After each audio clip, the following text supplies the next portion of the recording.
Hey guys, Hubert here from CryptoSlate again for the SlateCast. Today we're going to be talking about blockchain infrastructure with Blockdaemon, so stay tuned.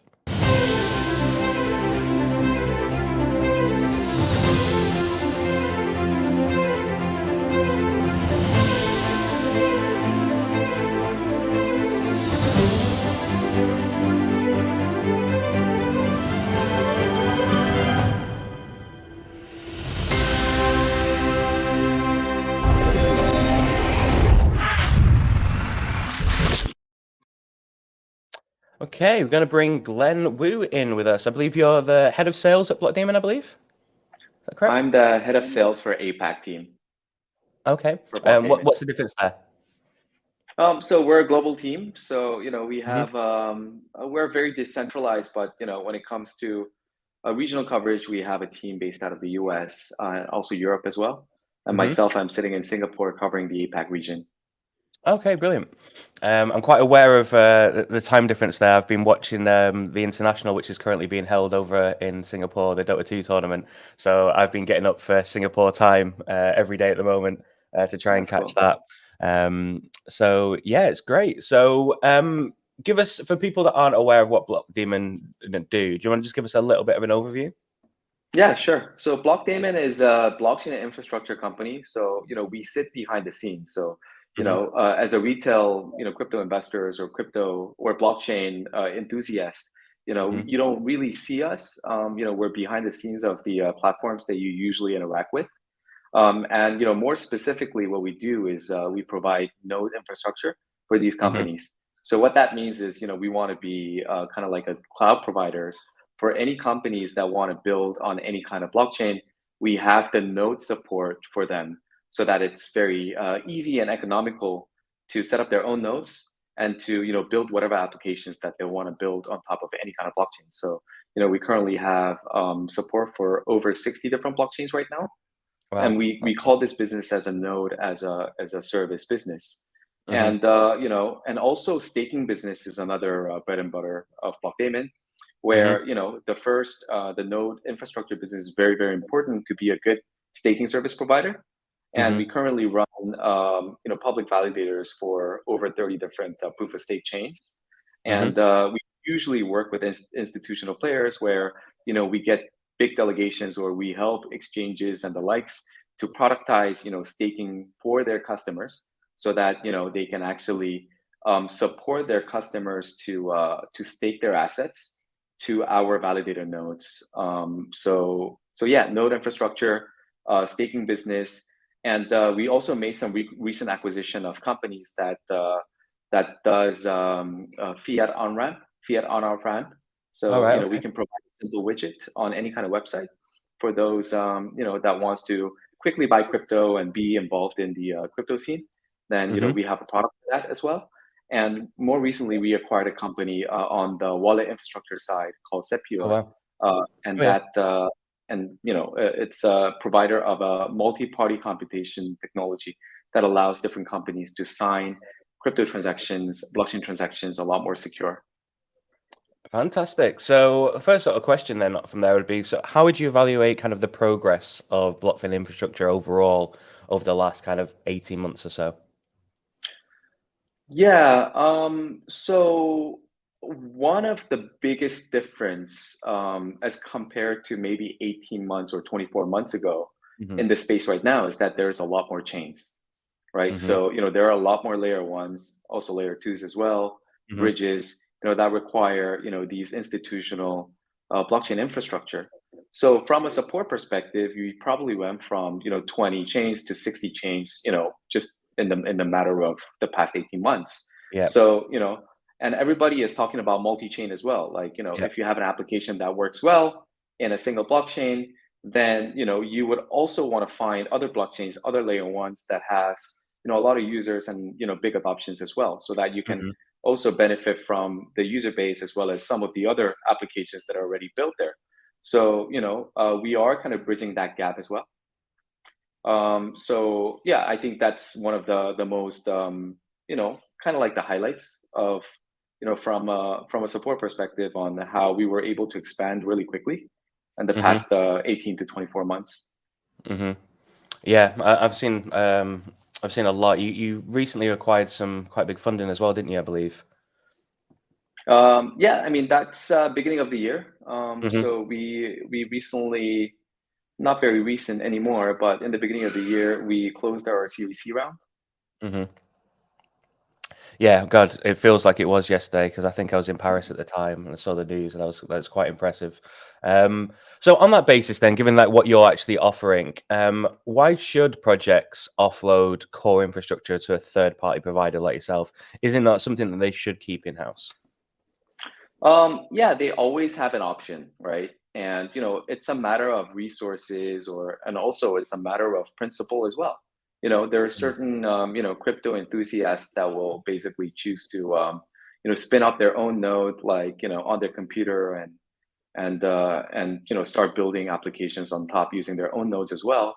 But Mhm. as the space gets more institutionalized, I think it's inevitable that there will be players like us that will make the companies' lives easier. When they want to build on blockchain space, any kind of application on any blockchain of their choice. And Yeah, so that's um, that's how we believe the market's going to evolve. Mhm. And there are so many more traditional companies, TradFi companies, and corporates that are coming into the space that Mhm. has very little knowledge when it comes to blockchain. Yep. And we really want to help them, like support to get them to onboard blockchain in a much quicker and easier way, and also like Yep. economical way as well. So I think we are contributing quite a bit to the institutionalization of the space as well. So, I mean, would you align it to things like, I don't know, like CMS systems or CSS frameworks within kind of Web 2, that there's no point building a lot of the core infrastructure yourself these days because there's open source or providers like building your own server and running it out of your own server center as opposed to running like an AWS server. There's pros and cons, but obviously there's quite a lot of cons of having to run your own systems. Is that a similar sort of argument for what you're offering? Yeah, I think you're spot on. Absolutely. So you know in order for you to host your own infrastructure for everything that you're trying to build, Hmm. obviously, as a startup, especially, like there's a lot of resource constraints, right? Like, you need to hire many infrastructure, people, as well as, engineers that have good knowledge on different blockchains that you want to build. Hmm. So, what we do at Blockdaemon is, we basically make that process a lot more lighter, Hmm. and you can onboard to blockchain a lot more quicker. And Hmm. we also give them options to spin up their node in the environment or in geographies of their choice as well, so they Right. can actually optimize very easily, like in terms of what they're trying to build, in Hmm. terms of latency and high availability, uptime, and things like that. Fantastic. So, with that, you talk about geography, and you alluded to this slightly before in terms of kind of like retail users or enthusiasts. So, my other question would then be: so, do tools like Blockdaemon make Web3 more centralized? You talk about institutionalization of the space. There are people that obviously would not see that as a good thing. What's your kind of approach to that? Yeah, I think different blockchains, in principle, they take they take their bet, right? Like in terms of whether they take a super decentralized approach versus whether they kind of compromise on the decentralization, but maybe higher performance on the scalability side of things, right? So, the, So the other sides of the trilemma, basically, you're talking about. correct. And we are actually very much agnostic. So we build products based on the market demand, Yep. right? And like we do have a protocol research team in house that always monitors, like the number of nodes, where they're deployed, on which platforms that they're deployed, and we have a very robust team to optimize, so that the if the community requires more decentralization, then we can actually proactively adjust for that as well. Oh wow. And Okay. when we also have initial discussions with a new blockchain, whether it's layer 2 or layer 1 or layer 2, or any kind of blockchain applications, we do proactively have this conversation as well. Oh, fantastic. So yeah, so I mean, we're purely kind of driven by market demand, and we have different measures, in terms of making sure that there's enough decentralization, platform diversification, geographic dispersion as well. But this is also like a game theory, a part of game theory as well. So Mm, people have their choice, like in terms of what kind of infrastructure providers that they want to use. And we're mhm, we're not the only one out there. There are people that are mhm, building their nodes in house as well. There's other mhm. institutional infrastructure providers out there as well. Yep. So I believe that we're just a part of the ecosystem. Mhm. Yeah, I've got some friends over at Gateway.fm, which is a small infrastructure provider. So I'm kind of well aware of the space and the kind of the issues. And I do think it's a really fascinating space. And I think having competition actually then helps towards that decentralization approach as well. And can only be healthy. But one of the things I did want to ask you was, do you think is decentralization as important as sort of blockchain purists make it out to be? Um, Well, if I wear a Blockdaemon hat, like I would say that we're agnostic, right? We're just Hmm. building for what the market is asking us for. Hmm. So we're agnostic. Of course, we have this in mind. So that's why Hmm. I mentioned earlier that we have a protocol specialist team Hmm. that's basically monitoring all the network that we're providing services to. Hmm. Personally, I think, also I think of this as more of a business person. So, if there's a super decentralized blockchain that has, zero scalability, then what's the use Yeah. of that, right? Yeah. So, that's the community that's actually building a network, they would probably have a very good idea, like in terms of what they're building for, Yeah. what kind of throughput that they're expecting, Hmm. and these days there are actually a lot of app chains as well, like building a blockchain based on the end output, like they Yeah. know what they want to build for, and they are kind of in between that bar of whether you want to go for more kind of decentralized and more secure kind of value proposition, or you want to go super fast and super scalable and compromising a little bit on decentralization. I Mm. think this conversation was had for so many years Yeah. that when communities are thinking of building a network, that they have a pretty good idea on where that kind of compromise should sit based on what kind of output or kind of projects that you want onboarded. So like I think we're headed to the right direction. So like there's no right or wrong, is So my opinion. on that point there, then the next question is: so what do we need to do to bring, say, the next 1 billion users into Web3, and what does that roadmap look like? You say we're moving in the right direction.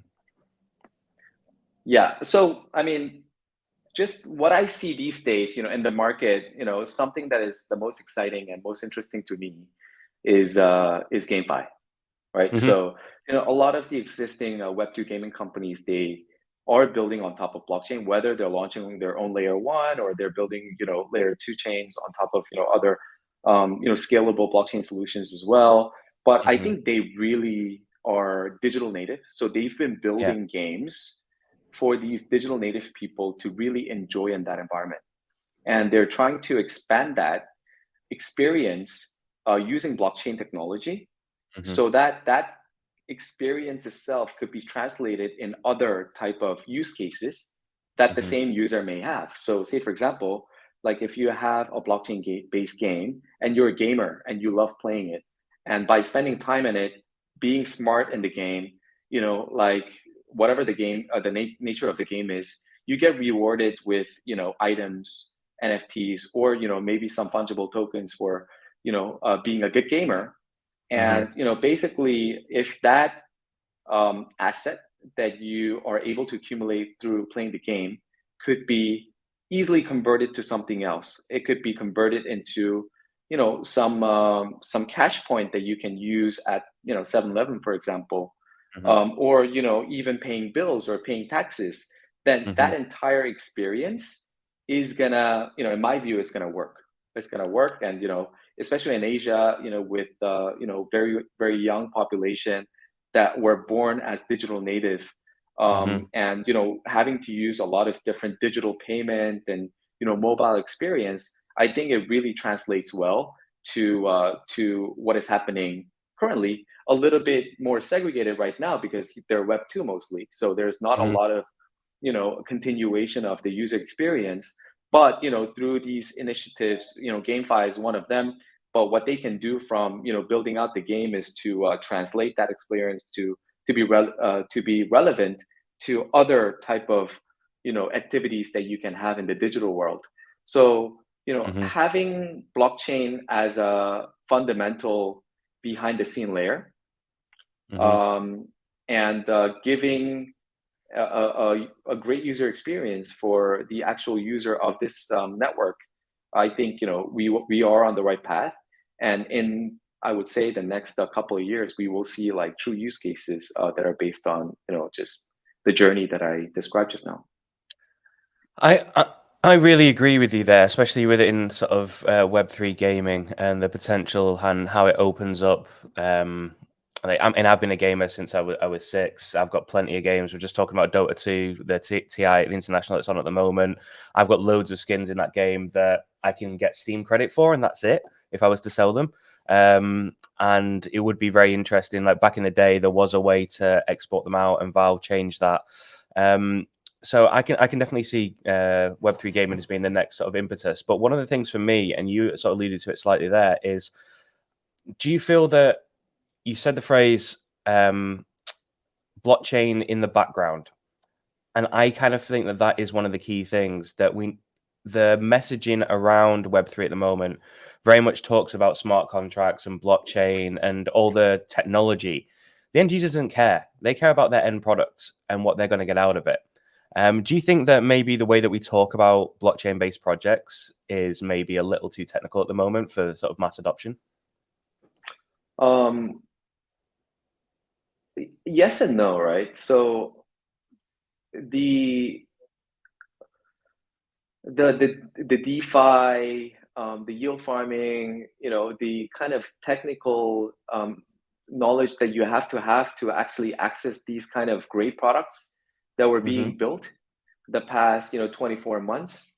I think those were necessary steps, right? Mm-hmm. And I think inclusion of these Web 2 companies and diversified talents coming in from finance, gaming, leisure, sports, and everywhere else, they will kind of fill in the gap of Mm-hmm. where we are right now, where we were, to Mm-hmm. bringing this to the market with real kind of usable use case. Mm-hmm. So I think that technical part has to happen before the actual adoption could happen. Yep, So makes sense. I personally believe that we're on the right path there. And I think everybody can agree, people that are working in this space, that and we've been saying it for many many years, like lack of the real use case.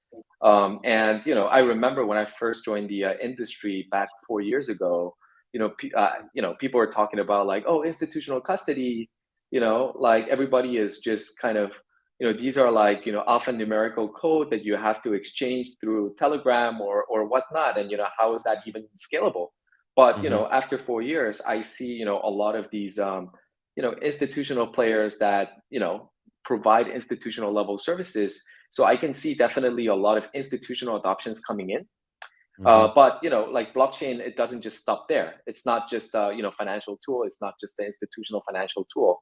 It's Mm-hmm. something that is gonna also happen to the end users who are retail, who don't necessarily really care about finance or what they invest in, but the overall kind of lives, the experience. I think blockchain technology will eventually fulfill that. Do you believe and agree with the sort of the sentiment that blockchain is building an internet of value as opposed to an internet of information, which we currently have with Web 2? Yeah, yeah, totally. So, what blockchain is very unique as compared to Web 2 is that, people can actually very easily build, um, you know, uh, whatever you want to call it, but like incentive structure. Hmm. It could be token economics or whatever it is, but there's enough incentive that the builders can actually build into their applications to attract more people. And it's very easy to operate with other applications as well. You could be sitting on the same network, you could be sharing tokens and rewards, and there are bridges now where you can actually very easily port over those values to Hmm. other network as well. So I think that's a game changer for sure. Yeah. As compared to Web 2, like all the there's a lot of information out there, but in terms of the real experience and in terms of like getting people to really engage as a community, they're pretty much centralized by the big players, right? And Hmm. like blockchain basically frees that kind of concept that exists in Web 2. Hmm. And it's really interesting. They say yourself as an infrastructure provider could be argued becoming one of the big boys in the Web3 scene, yet you're still got decentralization in mind and trying to be proactive with it. I think that's really. I think there's a lot of people will see that as being something that's really great to see. So what's next for Blockdaemon? What does the sort of the future hold? Yeah, so we want to be a scalable infrastructure provider for blockchain companies. Hmm. So, we started off as running node infrastructure. We expanded to, being a validator. Like I said in the Hmm. beginning, we acquired a fiat on-ramp, and we also acquired an MPC technology to basically secure operations throughout, everything that we have. So Hmm. we're gonna take that route, and we're gonna try to, integrate everything that we have together, so that if there's a company that wants to you know build on top of blockchain, and if they need a partner, an infrastructure partner, then they can always look for a Blockdaemon. Hmm. And whatever that they're building on blockchain, we have the fiat on-ramp solution where they can offer this little widget to their end users where they can quickly onboard with crypto. And with crypto, once you are a holder of crypto, then there's actually a lot of things that you can do in this space, right? And there are Hmm. also many, many companies that are kind of building that bridge in between. So they can run we can help them run the node infrastructure. We can also help them run staking services as well. And throughout the entire process, we have the NPC technology to secure these assets and also transactions as well. So with this in mind, we're gonna try to expand more. Hmm. Obviously, doing better at our core existing business, but in terms of kind of completing that journey, helping the companies of by providing this infrastructure, making sure that they feel that it's not a very super difficult task to build things on blockchain, would be our kind of medium to longer term strategy. Fantastic. Well, I'm excited about the future of blockchain in general. That's the reason why I'm in the space as well. Keep up the great work. And yeah, let's stay in touch. And thank you very much for joining us on the SlateCast. All right. Thank you very much for having me. Brilliant. Speak to you again. Bye. All right.